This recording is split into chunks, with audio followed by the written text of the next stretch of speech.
Hi there, I'm Sarah, and today we're going to be making the Cocoon Project Bag. This is a bag that I designed for the Made Here subscription yarn club for Sincere Sheep. And it was a challenge that I took on for myself that it would be something pretty easy to sew, very minimal in fabric needs and the needs of the bag, so that it could still have some sort of shape and body, stand upright or on its own, but without using stiffener, lining, or binding. And if you want to learn more about some of the reasoning behind some of the construction of this bag, since it is a little bit unique, you can keep watching or you can just skip ahead and get right to the cutting. So you'll note that some of the seams are left raw, and that is just so that we can minimize some of the bulk, keep it simple to sew, and it's really not that necessary for most fabrics. So because we're top stitching them, it stabilizes it. And it's not like it's a garment getting a ton of friction or laundering. So those seams are pretty stable. So you'll notice that I only really finish the bottom edge of this inset piece. And the vertical seams here, which are the 1/4 inch seams, are left raw, but I do top stitch them. For these bottom corners here, they're French seamed, and this has a double purpose. It gives more stability to the structure of the bag, keeping it in that boxy shape, and it also does finish those seams. Typically, fabrics will unravel along the cross and length grains more often than anything cut on a diagonal like this inset here. So this inset right here, it might fray a tiny bit, but it's really not going to unravel, because anytime you cut something on the diagonal or bias, it is pretty safe from unraveling. This top perimeter edge, however, you could leave that raw or maybe even overlock just this opening and then turn and hem it at 1/4 inch, and I'll teach you that in the sewing. But it's really nice to have this little faced edge, not technically binding. I know that a lot of people expect me always to bind everything, and I really challenge myself not to fall back on that for using as a finish or as a way to add structure. But the facing does add some structure because it keeps your bag kind of open. This bag's obviously inside out, but it definitely gives it some structure, keeps it open, and the bag can be used, standing on its end, just like this. So it can be sitting there, and you can, if you're a knitter or a crocheter, that's the market this was designed for, you can draw off your project there. And then when you put your unfinished project at the bottom, or your yarn at the bottom and your project in process at the top, it kind of holds the yarn in there and you can carry it around. And then it can also be used laying down just like this. So it has two ways to do it. Now the handle can be any width that you want. I really like the look of using the wide webbing. I think the 1.5 inch looks really good too. I even experimented with just stitching it down for a little bit of a section here, and it gave it another look as well. But you can see that, there's the top stitching of that seam allowance on the inside that's left raw. And then the facing, you only see that facing seam there. And you can choose to top stitch or not around the inset. In the instructions we won't be, but it is a very sound little bag. It folds nice and flat, pretty fast to cut and sew together. You're going to be really surprised, and you don't really have to worry about the thicknesses for your seams. All right, let's get to the fabrics and the cutting.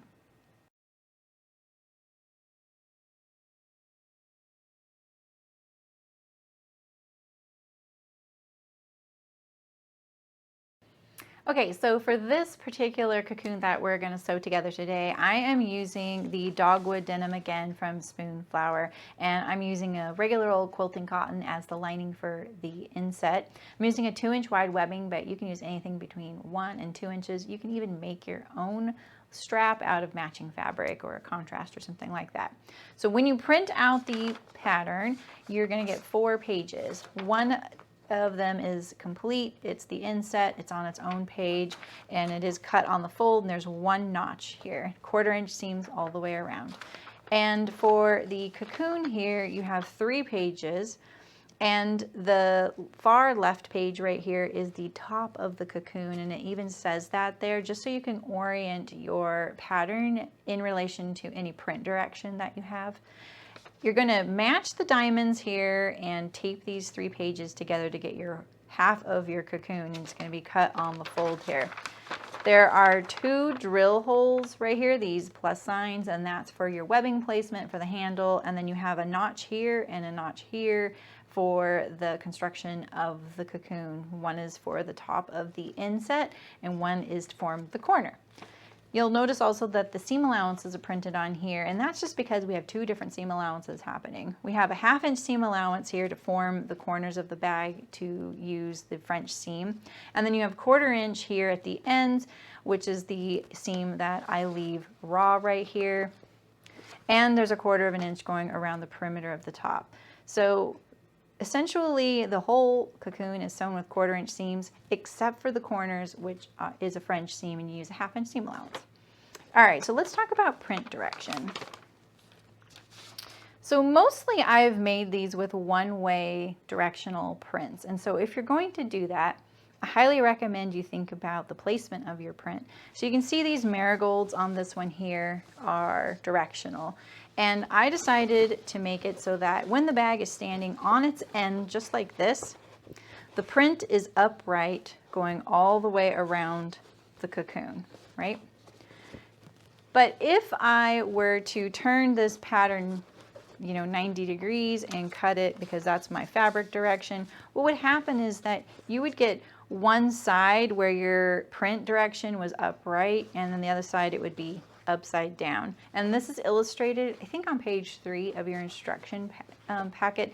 I would just take a look at that because it kind of illustrates what will happen. So just remember that the sides of your cocoon here, right here, this is a direction and this is your opening. So if this is the top, you probably want all your elephants right side up, with this being the ground.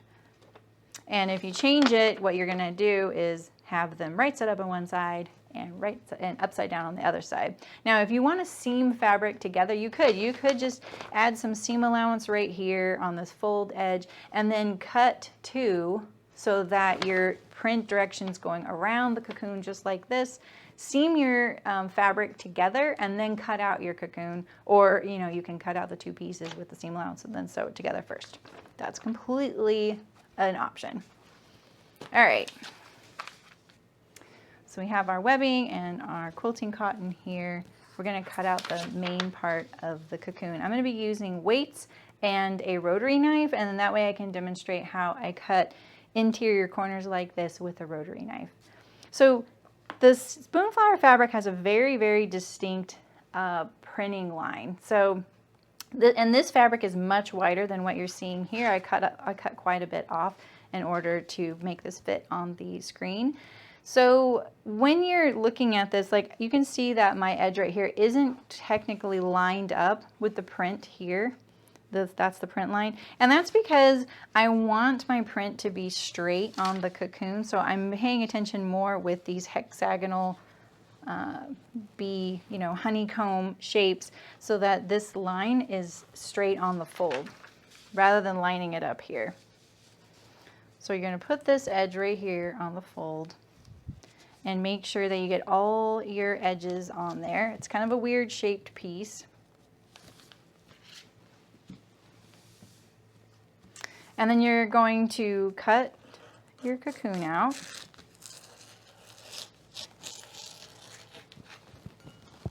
It's quite thick fabric.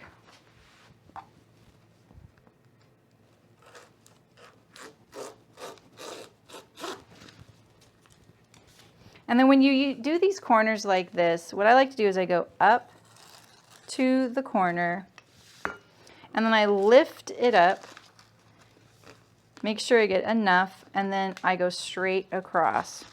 That way I'm not trying to grab that corner with a round blade, and you can always just use your scissors to kind of nip into that corner as well. That works. So, all right, so we're going to rotate this around.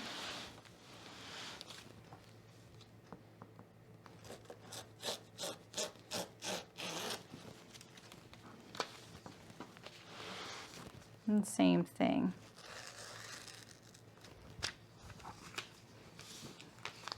can go the opposite way this time, since I'm right-handed.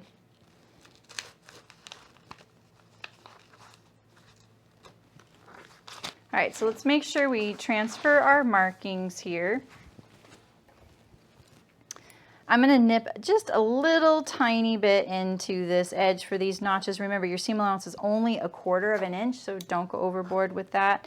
And then for the webbing, I'm going to use a chalk. All right, and so I usually just like to lift up the paper like this, and I'll do a little plus sign there, and I'll do it for the other one, or I just do a straight line. And then I fold it the other way along that crosshatch to form the rest of the plus line. You want this marked on the right side of the fabric, not on the wrong side. All right, so we have our 2 plus signs there. We have our 2 notches here along this long edge. Make sure you can see it on both layers. And now let's cut our inset. So this is a good opportunity if you have a large motif on your fabric that you might want to center it on this fold line here.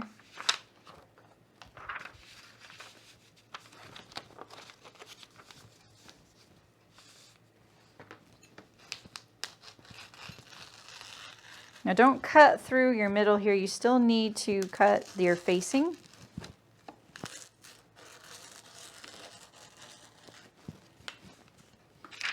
All right, and then we need to make sure that we notch along this edge here for our facing placement. If you're not doing the facing, you don't need this notch. All right, and then we need our facing piece, which is 1 inch by 17 inches, and I'm just going to use a see-through ruler to cut it. Just like this. It does seem really narrow, but I promise it's going to be plenty.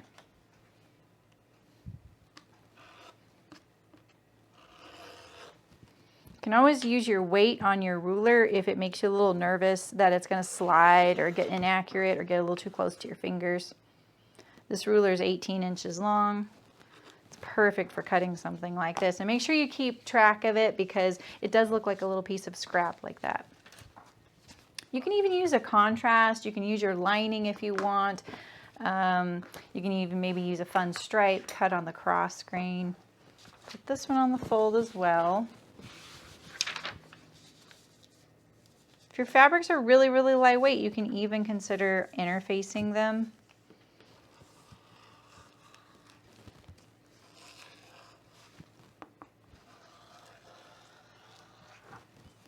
And this one's really the more important one to notch between the 2 inset pieces.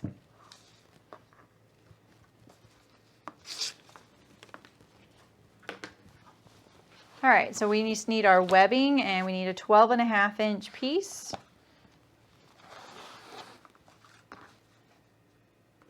Just make sure your edges are nice and straight that you're going to start with. All right. All right, let's get ready to sew.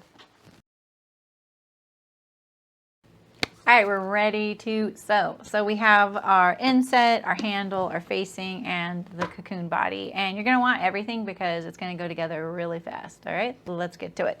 First thing we're gonna do is we're gonna sew our inset together. So we're going to sew it along this curved edge, 1/4 inch seam allowance, right sides together. And remember, this edge is a little bit stretchy because of that curve, so just be careful. So there's a 1/4 inch seam allowance.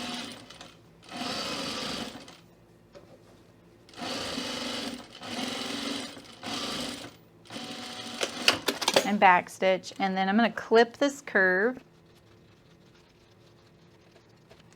And then we're going to take it to the iron, press it, and then we'll come back and understitch it. All right, so we've pressed our seam allowance toward the lining, and now we're going to understitch it. So that means we're going to sew on the lining side. And if you wanted instead to top stitch it instead of understitch it, you can do that. This was just the look I really liked, how clean it looked, and I always think that's very intriguing when you can't see the top stitching and how it's still pulling the lining to the inside. All right, now we're going to iron it again. Make sure that all of that lining is to the inside. And then we're gonna finish this edge with the serger, or you can use a zigzag. We can see our inset here peeking above this, which is great because then we know our lining won't be showing on the right side. It does mean there's a little bit of the lining hanging out here, so we're going to trim that up. I could do a little better by getting it on the edge, but this is fine with me. It's going to still work. All right, so we're going to finish this bottom edge here. I'm going to trim up this little corner off here and trim my tails. All right, so now our inset is ready. Okay, so now we're going to be constructing our cocoons. We're gonna set these 3 pieces aside. And I like keeping it folded like this just because I wanted to make sure you understood that it's these short ends here that right now we're going to sew together. So we're gonna flip this around and put it right sides together. And we're gonna sew these 2 ends at a 1/4 inch seam allowance. And what I would do is I would do one and top stitch it and then do the other. So that way at least one of the bags is, or one of the ends is a little bit easier to top stitch. Now you can take it to the iron and press it open if you like, but I designed this so that if I was production sewing it, it was pretty efficient. You know, I don't go to the iron, back to the iron after I do the inset, and I don't go back to the serger again. So this is the only time. I also found that top stitching it from the wrong side here is a little bit easier, but I feel like that depends on how good your bobbin stitch is, because I've definitely had a few machines where the bobbin stitch wasn't that great, and so I always top stitched from the right side. And when I come down along this, just gonna make sure this is open. I'm gonna come down along here, and I'm not gonna pick up my machine. I'm going to just turn and then go back up the other side. It's just a little easier. Rather than 2 separate seams, it's just one long seam that you turn. All right, now we'll do the other side.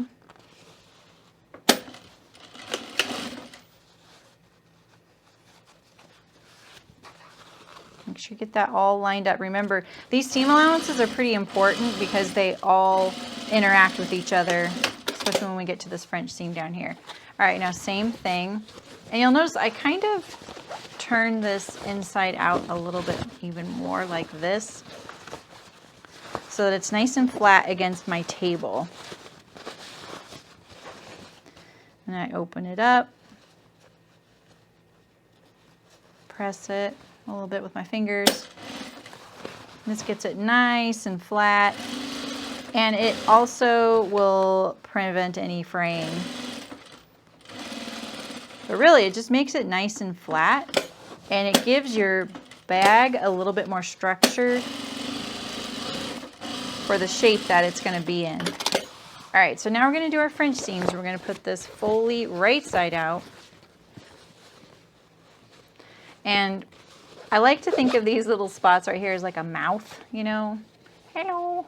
And we're going to make this into our corners of our bag. So we're going to put those wrong sides together, make sure that's nice and lined up. This is when you know how good you cut those corners out, because trust me, I've definitely done my share of not cutting some of them out very good. Now, if you got a little slit in here when you're cutting your corners out, that happens. It happens to me all the time. You can just make your seam allowance a little bigger. On this first pass, if that little slit that you had goes a little bit past your seam, that's okay. As long as it's going to get enclosed in the next one, it's going to be fine. So I would, and still keep it kind of straight. You don't want your bag kind of leaning to the left or right. So wrong sides together, 1/4 inch seam and back stitch. And then make sure you even up this edge if you need to. Make it, you could trim a tiny bit off just to make sure that the next seam is a little easier. You don't have to, I'm just going to so you can see that it's okay if you do. And now we'll do the other one.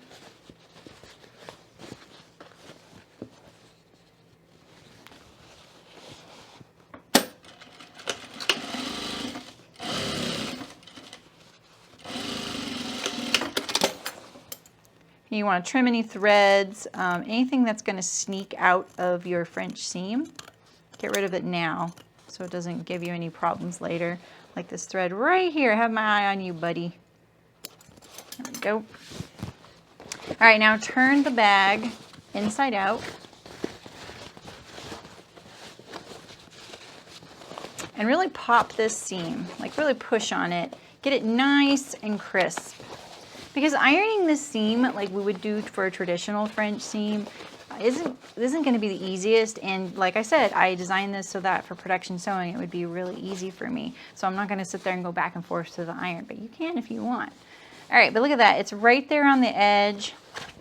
We don't need an iron. Look at that.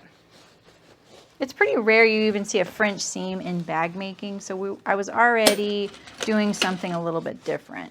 All right, so keep that seam right on the edge and make sure you're enclosing all of the raw edge of the seam that we just sewed previous to this. It wants to push my presser foot away a little bit, and that's why I got a little bit off. But look at that. That's probably your thickest sewing on the whole bag. And it's not too bad.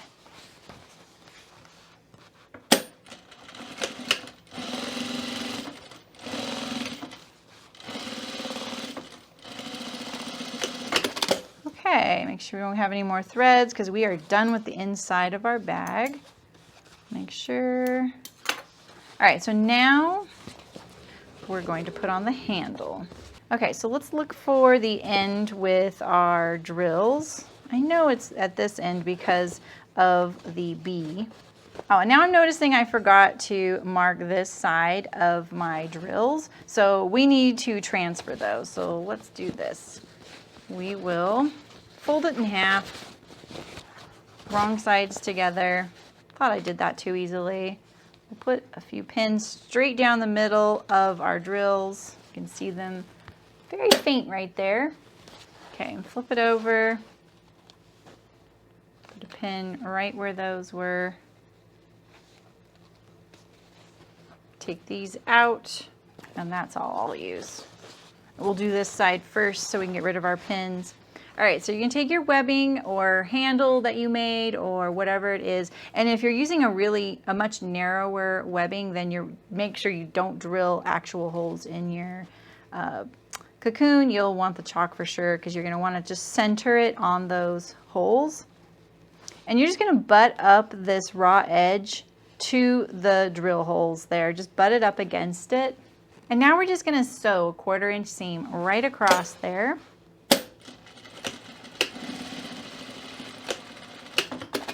And make sure you backstitch. Get rid of this little your tail thread if you have it, because I always have one. And now you're going to fold it and be really firm about this. Fold it nice and firm. And now we're going to sew enclosing that little 1/4 inch seam. All right, and this is our top edge of our cocoon. All right, now we're going to repeat this for the other side. Just take your strap and you're going to turn it so that this side, this right side, is right sides together again with the cocoon. Here's my 2 drills right here. You can probably barely see them. There. Here's one right here, that little bit of yellow, and there's another one. And see, I butt up the edge and I just kind of center it on those drill hole marks. And same thing, we're going to, and remember, your raw edge of your webbing is pointing towards this raw edge of the cocoon, not to the inside of the bag. All right, and so now we're going to do another 1/4 inch seam. And same thing, we're going to pull this really nice and taut and enclose that edge that we just sewed. Just like that. And I always like to clean up the back side if I have any little bobbin tails.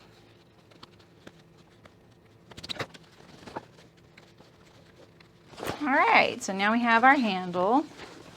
Okay, so now is the time that if you don't plan on sewing the facing, what you can do is put an overlock stitch between the, around the perimeter. You don't have to do the whole bag. In fact, you could have done it before we even sewed it together. That would have probably been the easiest way to do it.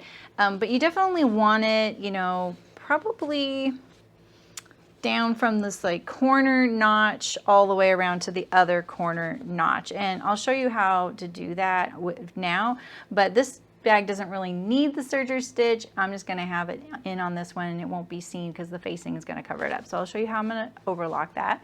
Okay, so if we're going to overlock this edge, we still need these notches that we put along this edge. So we need to remind ourselves where they are. And so I'm going to take a pin, or you can take some chalk or something like that, and I'm going to put my pin kind of pointing up at the edge there, just so I remember that's where it's at. And we're going to do it for the other 3 as well. You can even do it on the wrong side, a little bit of chalk. But on this particular bag, the inside needs to be nice and clean, so we're going to be really careful about that. All right, so now we're just going to overlock this edge here, or zigzag, whatever you want to do to finish it, all the way around.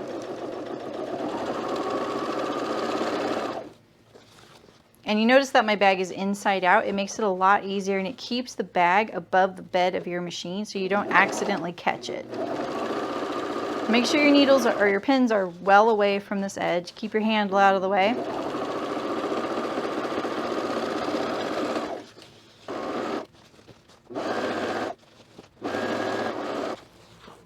All right, so let's put our notches back in here.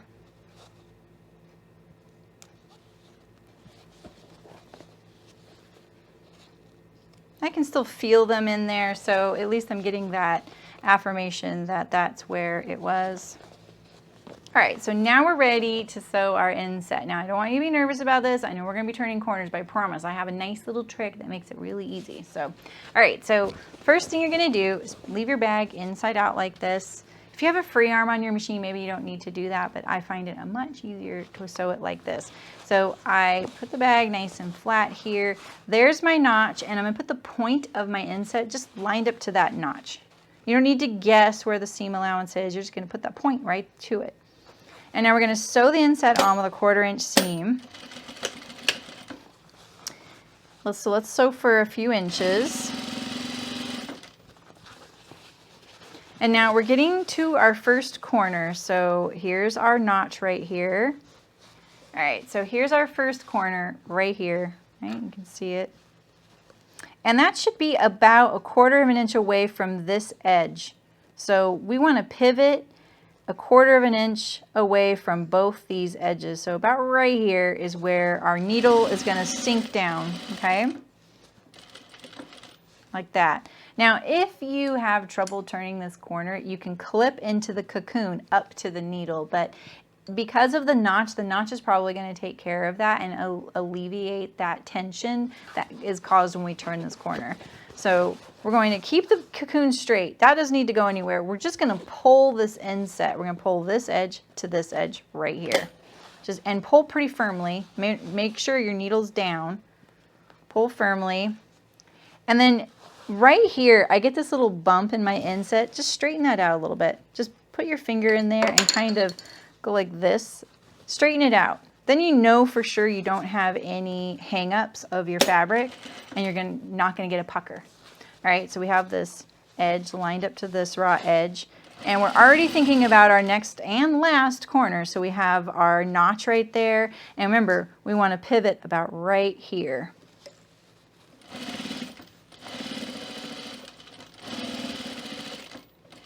All right, and the same thing.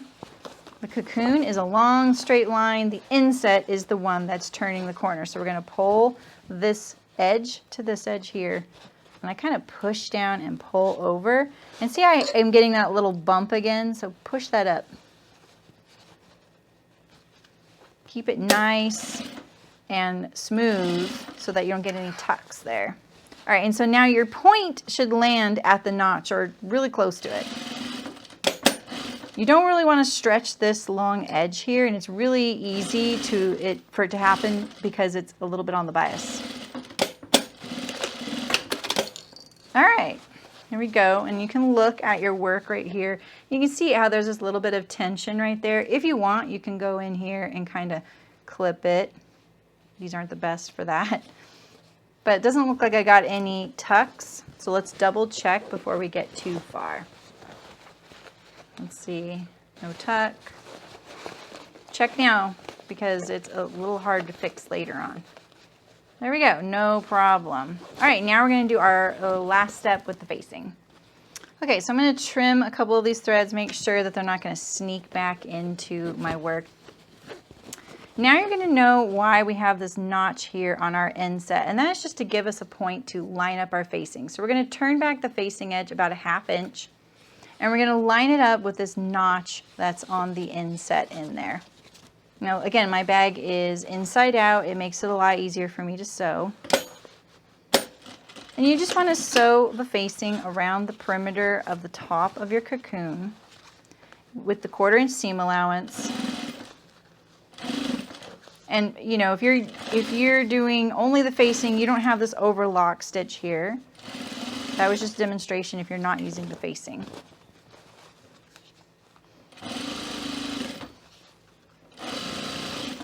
Remember, this cocoon is a long straight edge. It seems like it's curved and that you have to turn corners, but you don't. It's a long straight edge. That's why it's really nice and easy. All right, and so now we're approaching the end here. Here's my notch, and so fold up that end. Now if this gets like a little past or a little before, it's okay. It's kind of deep in there. We only went past this top edge for a bit so that we could make sure that when the bag is done, we could kind of see, you know, that it's nice and finished in there for a bit. All right, so let's clip these threads here. And now we're gonna understitch. So we're gonna keep the bag inside out. We're gonna press all this seam allowance towards the facing and the facing as well toward the seam allowance. So push all this. I see this stray thread, let's get rid of this. And be really firm about this. No one's gonna see this. It's on the inside of the bag. You can pull up this whole facing edge just like this. And remember, it's a long straight seam, that's it.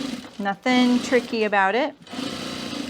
This just makes it nice and flat, and it makes the next step a lot easier. And the next step's our last one.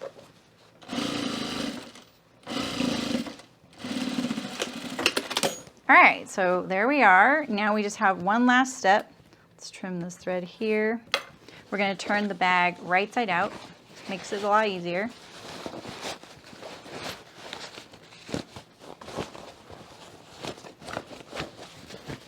If you want, you can, you know, spend time checking out because you're so close, like you're getting kind of excited, right?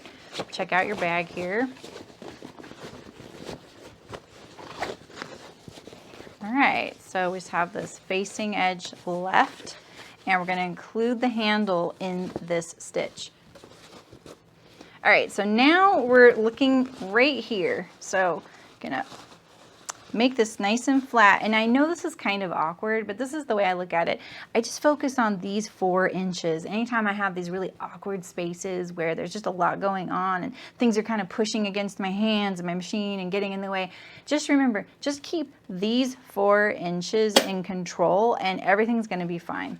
All right, so this is, I feel like, it's not hard, but this is the one spot I really want you to pay attention when you start this off. I want this to be nice and flat. Pull this really firmly apart. And the reason I say that is because on this side, if you aren't, and you get a little bit loose, what'll happen is your seam will be like way out here. It'll buckle. The outer cocoon will buckle right here, and you don't want to let it do that. Because once you get to here, it's really easy, and you're going to be, you know, right on that folded edge, and it's going to be this nice parallel line around the cocoon, except right there at that one spot, it looked like a bump. So make sure, you know, smooth all this out. Remember, we're just focused on these nice little 4 inches that are cooperating with us, and we're going to fold under this long edge, and you can just fold it around the seam allowance. Make it really easy on yourself. Remember, pull, pull, pull. And we're going to stitch that fold down. And once we kind of get going, the machine's gonna help us hold it in place. All right, so just stitch for a couple more inches. And when you get to your handle, let your handle lay flat. You see that? Let your handle lay flat. Now, if you want to put a label in, now is the time. If you want it to be kind of hidden right here, you don't have to attach it later. Just slip it into there. What's great about putting it right here too is if you forget to put it there and you remove some stitches to kind of pop it in there, no one will see it in the webbing. It's kind of hidden. All right, and same thing, we're just gonna kind of, you know, make sure these 4 inches are staying in control. Everything is nice and flat. I'm just folding this around the seam allowance. The seam allowance makes it really easy. Almost done, and I mean done. All right, so now here's your other handle, and look at that, it's nice and flat, right? It's going flush with the bag. It's what gives it its kind of jaunty angle.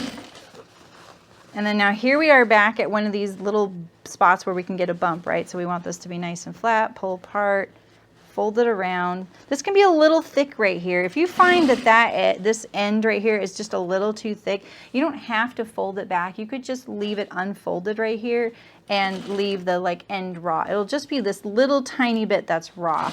It won't matter. And that's it. You're all done. So clip your threads before you look. That's the rule. You don't get to look until you clip all your threads. All right, let's check it out. Good job. Looks pretty cute. Got all our bees flying up. Inside looks nice and clean. Forgot one thread there. Looks good. All right, good job. I hope you really enjoy making those. They're really fun and so simple, and you get kind of a unique little bag. Great gift making. So happy sewing, and thanks for buying the Cocoon pattern. I really appreciate it. See ya. Okay, so if you decided not to use the facing and you overlocked or zigzagged this top edge here, I'm going to show you how I hem it, because I actually explored sewing the bag this way a lot. Like, I got almost all the way across the finish line sewing it this way. And if you haven't started yet, maybe skip the understitching, because I'm going to top stitch the top edge. If you understitched it, it's going to be okay if you top stitch it again. I kind of like the way it looks when it's a continuous stitch going around the whole top edge. And I'm also going to be using a bobbin thread that's black, with the top thread being cream, because I don't want a cream line going through my black webbing. So it's going to be the only spot that I have this black thread showing. All right, and this, if you're going to use a label, this is the time when you want to have it out. I'm also going to back stitch in the handle section here, because it hides it really nicely. All right, so we're just going to fold this edge over just a little bit. Pretty much you only have about 1/4 of an inch seam allowance allowed for this hem. So make sure your handle is nice and flat. It's going to feel a little awkward. We're just going to focus on this little section in front of us.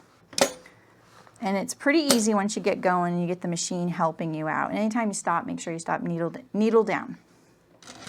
I'm not even going to backstitch quite yet. I'll backstitch at the very end. So yeah, so we're just going to straighten out this next little section. Make sure this handle's nice and flat and flush with the bag. But this is essentially, this edge is a long straight line. There's no corners or curves or anything. It's very easy to sew. So when you approach this other handle side, you're going to need to kind of flatten it out ahead of time before you get there, so that you make sure you catch it at a nice flat angle. So now we're approaching the top of the inset.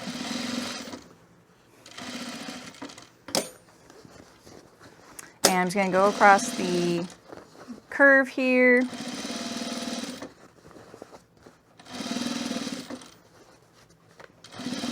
Almost done here, and now we're going to turn this corner of the inset to this top edge here. So I kind of straighten it out, make sure you don't want any little buckling or anything like that. And maybe try and figure out, okay, this is where I started. So I want my needle there to pivot so it lines up with it really nicely, and then we'll backstitch just like that. Okay, so there you go. There's an option for you if you don't plan on using the facing. You can just use the overlock or zigzag and you get a nice edge. Yeah, you're gonna see a little bit of your raw edge of your inset there. You could have overlocked that too. It won't unravel unless your fabric's particularly thready, but this one is particularly thready. This is the linen cotton canvas, and it is a little threadier than the denim, and it will, but even still, this isn't really that thready because it's cut at an angle. So, all right.